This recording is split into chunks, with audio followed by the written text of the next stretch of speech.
পুরুষ সন্তান জন্ম দিয়েছে। এই খবরে স্তব্ধ হয়ে গেল পুরো শহর।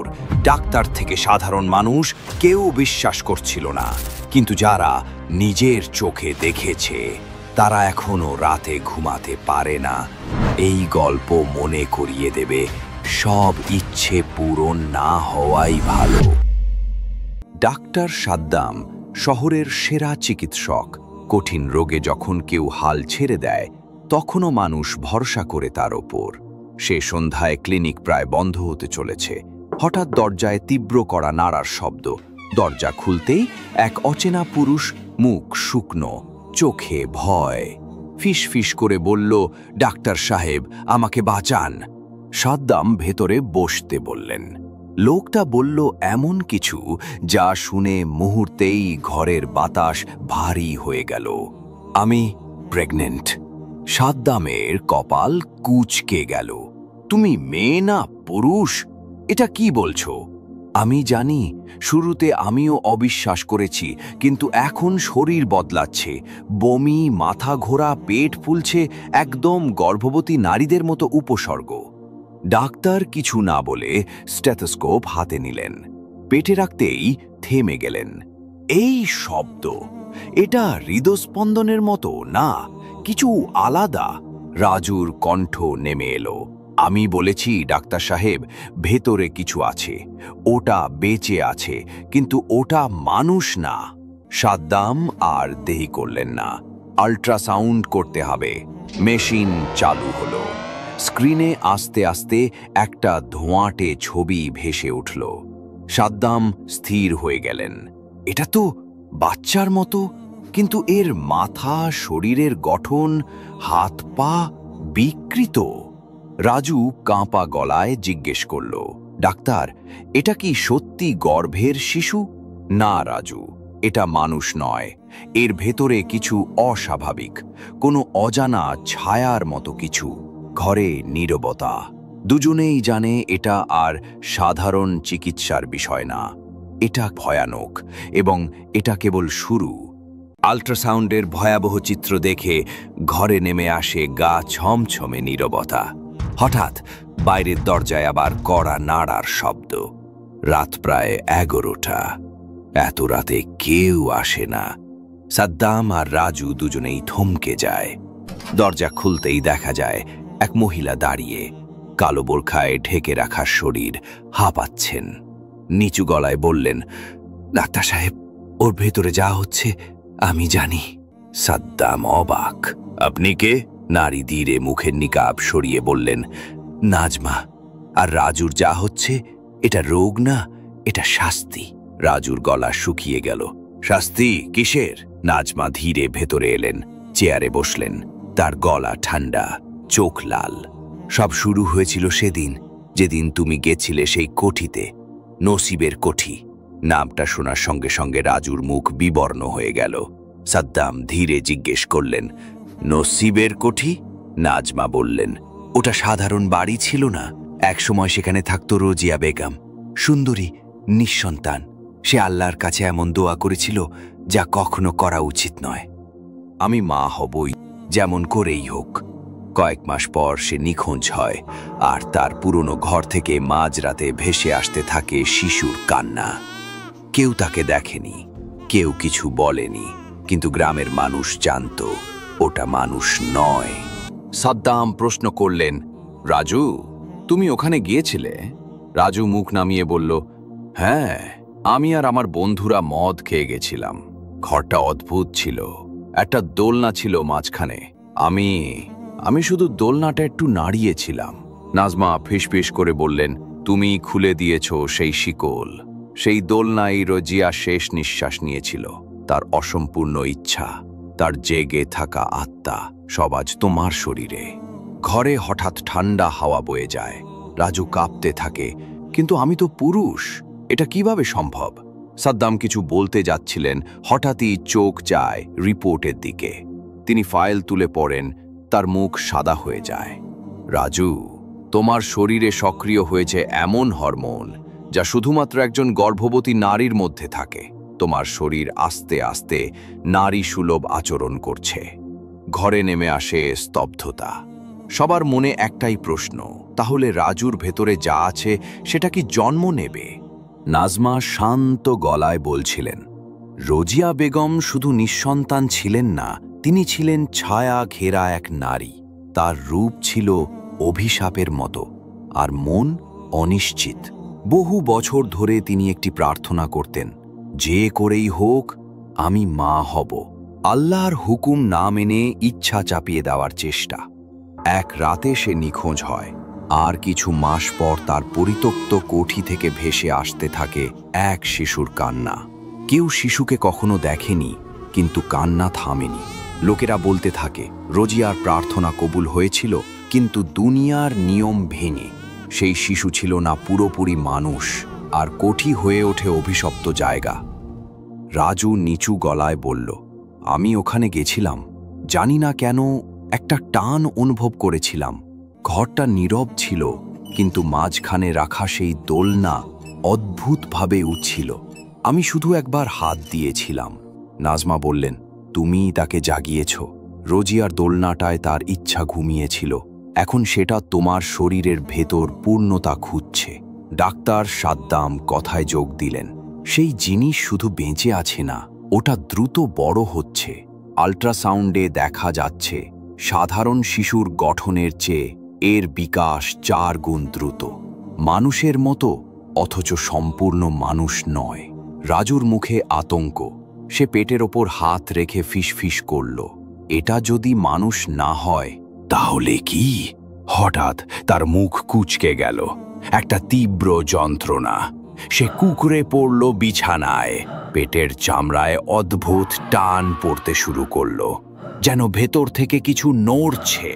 নাজমা বলল, এটাই সেই সময়, এটা আর পেটের ভেতর থাকতে চাইছে না। সাদ্দাম দ্রুত এগিয়ে গিয়ে স্টেথোস্কোপ লাগালেন, কিন্তু এবার আর হৃদস্পন্দন নয়। কানে এলো কিছুর গু গু শব্দ, যেন হাড় ঘষার মতো আওয়াজ। ঘর জুড়ে ভয়ের বাতাস। কারো মুখে আর কোনো শব্দ নেই। সবার চোখ রাজুর পেটে, আর রাজুর গলার নিচ থেকে বের হলো মাত্র 2টি কথা, ও জেগে উঠেছে। রাজু বিছানায় কুঁকড়ে পড়েছিল। পেটের ভেতরে যেন কিছু কাঁপছিল। বাইরে থেকে দেখা যাচ্ছিল চামড়ার নিচে কিছু একটা নড়ছে, দ্রুত, অস্বাভাবিকভাবে। ডাক্তার সাদ্দাম এগিয়ে গিয়ে আবার স্টেথোস্কোপ রাখলেন, কিন্তু এবার তিনি যা শুনলেন তার মানুষের হৃদস্পন্দন ছিল না। একটা গর্জন, এক ধরনের সাঁই সাঁই আওয়াজ, যেন ভেতর থেকে কেউ কাঁচি দিয়ে কাটার মতো শব্দ করছে। সাদ্দাম ফিসফিস করে বললেন, এটা বাচ্চা না। হঠাৎ রাজু চিৎকার করে উঠল, পেটের ভেতর কিছু সরে যাচ্ছে, যেন জায়গা বদলাচ্ছে। নাজমা ভয় চেপে বলল, এটাই সেই মুহূর্ত, ও আর লুকিয়ে নেই, ও এখন বেরোতে চায়। ঘরের বাতাস ভারী হয়ে গেল, যেন চোখে দেখা যায় না, কিন্তু ভেতরে ভেতরে কিছু ছড়িয়ে পড়ছে। সাদ্দাম অস্থির হাতে আল্ট্রাসাউন্ড মেশিন আবার চালু করলেন। স্ক্রিনে প্রথমে কিছুই বোঝা যাচ্ছিল না। হঠাৎ ধীরে ধীরে একটা স্পষ্ট হাত দেখা গেল, ছোট, কুঁচকে থাকা, কিন্তু নখগুলো লম্বা, তীক্ষ্ণ আর কালচে। হাতটা ধীরে ধীরে পর্দার দিকে এগিয়ে এলো, যেন বাইরে দেখতে চাইছে। নাজমার চোখে পানি এসে গেল।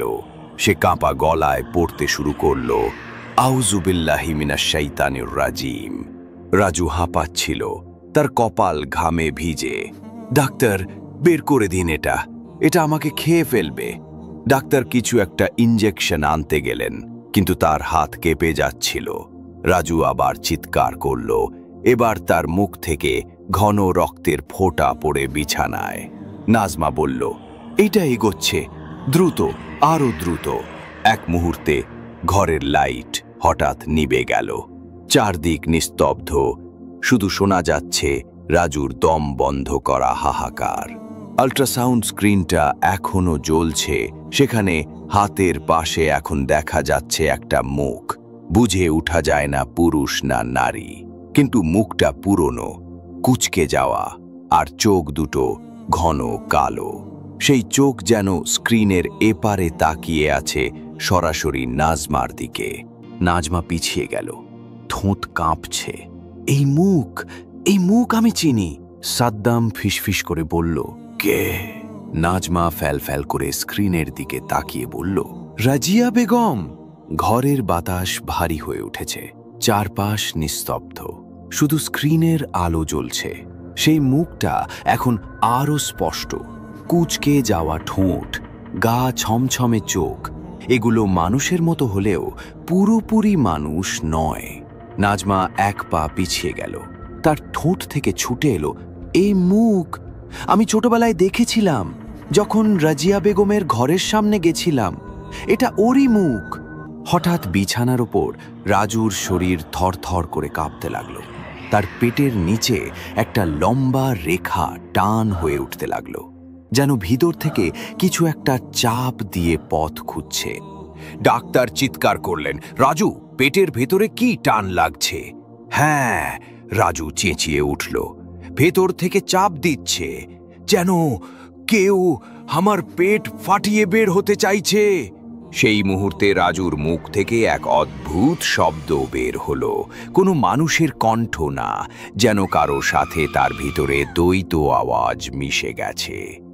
কণ্ঠের নিচে জমে থাকা আওয়াজে একটাই কথা ভেসে এলো, সময় শেষ।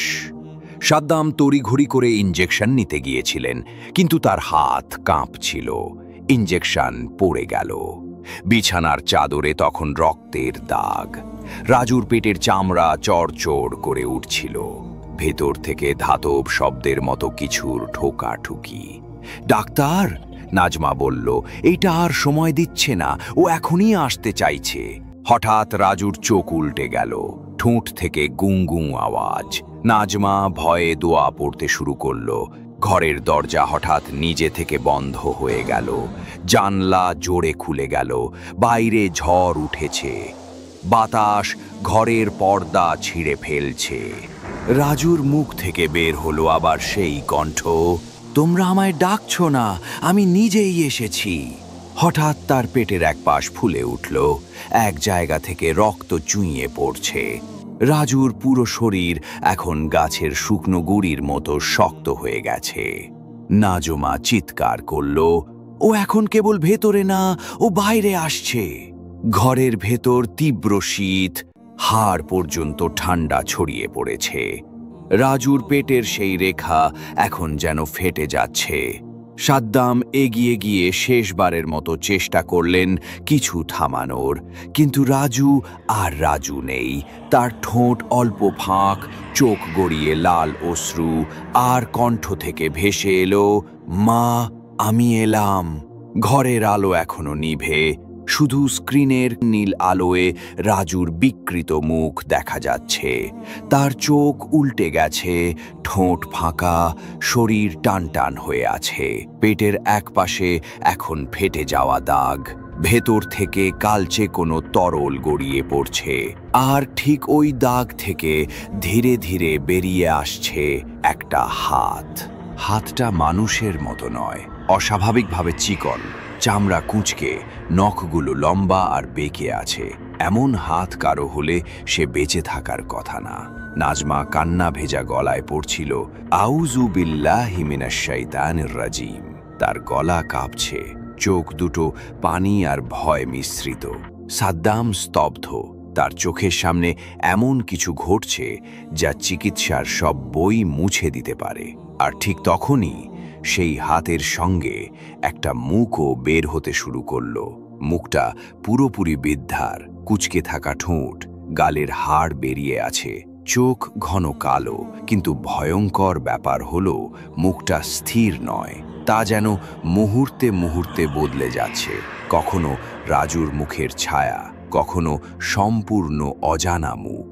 নাজমা হঠাৎ চিৎকার করে উঠল, এইটা রজিয়া বেগম, ও ফিরে এসেছে। রাজুর মুখ দিয়ে একই সময় বের হলো ঠান্ডা গলিত কণ্ঠে কথা, তোমরা থামাতে পারবে না, আমি এখন পূর্ণ হব।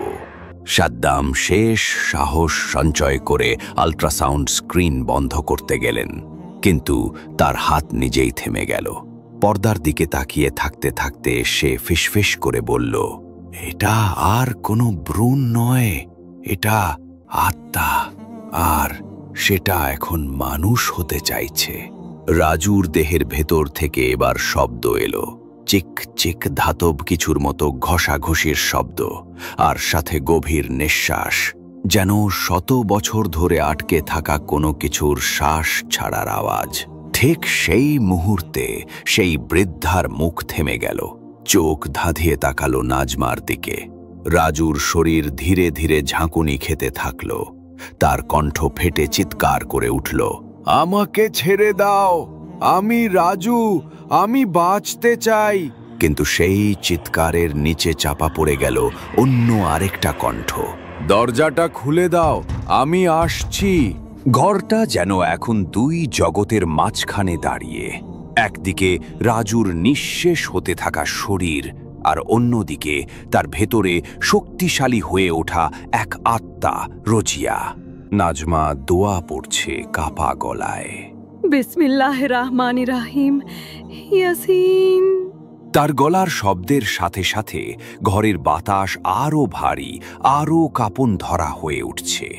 রাজুর শরীর তড়পাচ্ছে, তার পেটের নিচ থেকে উঠে আসছে কালো ধোঁয়ার ধারা, যেন শরীরের গভীর থেকে বের হওয়া আগুনের ধোঁয়া।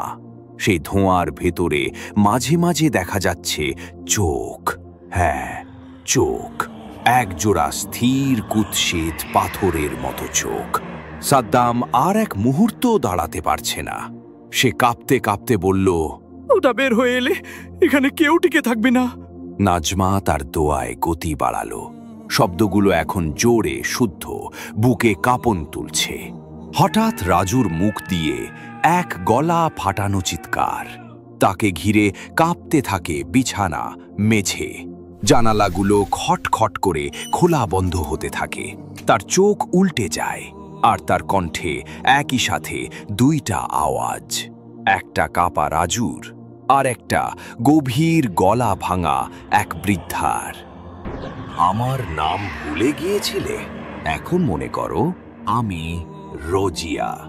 সেই মুহূর্তে হঠাৎ ঘরের সব জানালা খুলে গেল, বাইরে হাওয়ার তোড়ে পর্দা ছিঁড়ে উড়ে গেল।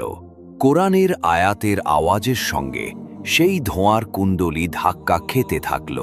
রাজুর শরীর ধীরে ধীরে কাঁপতে কাঁপতে মাটিতে পড়ে গেল, তার হাতের মুঠো খুলে গেল, তাকে ঘিরে ধোঁয়া, বাতাস, দোয়ার শব্দ, আর সে ধীরে ধীরে নিস্তেজ হয়ে পড়ছে। তখনই হঠাৎ একটা বিকট গর্জনের শব্দ, সেই ধোঁয়ার ভেতর থেকে বেরিয়ে এলো এক শরীর, পোড়া, কুঁচকে যাওয়া, অর্ধেক মানুষের মতো, অর্ধেক ছায়ার মতো। মুখটা রোজিয়ার মতো, কিন্তু চোখ নেই, শুধু ফাঁকা দুটি গর্ত। সেই ছায়া নড়তে থাকল, কিন্তু আগাতে পারল না। দোয়ার আওয়াজে থেমে গেল তার গতি। নাজমা পড়েই চলেছে, হঠাৎ সেই ছায়া চিৎকার করে উঠল, কাঁচ ভেঙে গেল, বাতাস থেমে গেল, আর ধোঁয়ার মতো মিলিয়ে গেল বাতাসে। সব কিছু স্তব্ধ।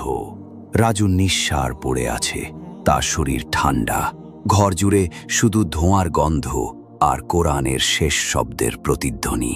সাদ্দাম এগিয়ে গিয়ে রাজুর নাড়ি পরীক্ষা করল, চোখে পানি চলে এলো, হয়তো আমরা দেরি করে ফেলেছি। রাজু মাটিতে পড়ে আছে, চোখ বন্ধ, মুখ সাদা, ঠোঁট নিস্তেজ। সাদ্দাম গা ছমছমে কণ্ঠে বললেন, সে নেই, রাজু নেই। নাজমা ধীরে ধীরে এগিয়ে গিয়ে হাঁটু গেড়ে বসে রাজুর মুখের কাছে মুখ নিলেন। একদম নীরবতা। ঠিক তখনই রাজুর ঠোঁট সামান্য নড়ল, একটা শব্দ, নাজমা। নাজমা থমকে গেল, চোখে জল, মুখে কাপা হাসি। রাজু, তুমি শুনতে পাচ্ছ আমাকে? রাজু চোখ মেলল, লালচে ছায়া তার চোখে এখনো রয়ে গেছে, কিন্তু এবার চোখে ছিল একটা শান্তি। আমি ফিরে এসেছি, সে ফিসফিস করল। সাদ্দাম হাঁপ ছেড়ে বাঁচার মতো করে বললেন, আলহামদুলিল্লাহ, আমরা হয়তো ওকে বাঁচাতে পেরেছি। কিন্তু ঠিক তখন রাজুর ঠোঁটে ফুটে উঠল এক ঠান্ডা হাসি। তবে আমি কে হয়ে ফিরে এসেছি জানো তো? ঘর হঠাৎ ঠান্ডা হয়ে গেল, নাজমার মুখ থেকে হাসি মিলিয়ে গেল। রাজুর গলার স্বর ধীরে ধীরে বদলে গেল। আগের মতো নয়, আরো ভারী, ঠান্ডা, বিবর্ণ। রাজিয়া পুরোপুরি বাইরে আসতে পারেনি, তাই এখন সে আমার ভেতরে রয়েছে। আমি এখন দুই জগতের মাঝখানে। আমি রাজু আর আমি রজিয়া। নাজমার চোখ ছানা বড়া। সে পেছনে সরে গেল। না না, তুমি রাজু, তুমি রাজুই। রাজু ধীরে ধীরে উঠে বসল। চোখ দুটো লালচে, নিঃশ্বাস ভারী, আর তার হাতের তালুতে ফুটে উঠেছে সেই কালো দাগ, ঠিক যেন কারো মুখের ছাপ। তুমি যদি আমায় আটকাতে চাও, আবার ফিরে আসব। তার গলা কাঁপছিল না, বরং শান্ত, ভয়াবহ। সাদ্দাম ধীরে বললেন, তাহলে এটা শেষ না? রাজু তাকিয়ে রইল জানলার দিকে, মুখ ঘুরিয়ে ধীরে বলল, এটা তো শুধু শুরু।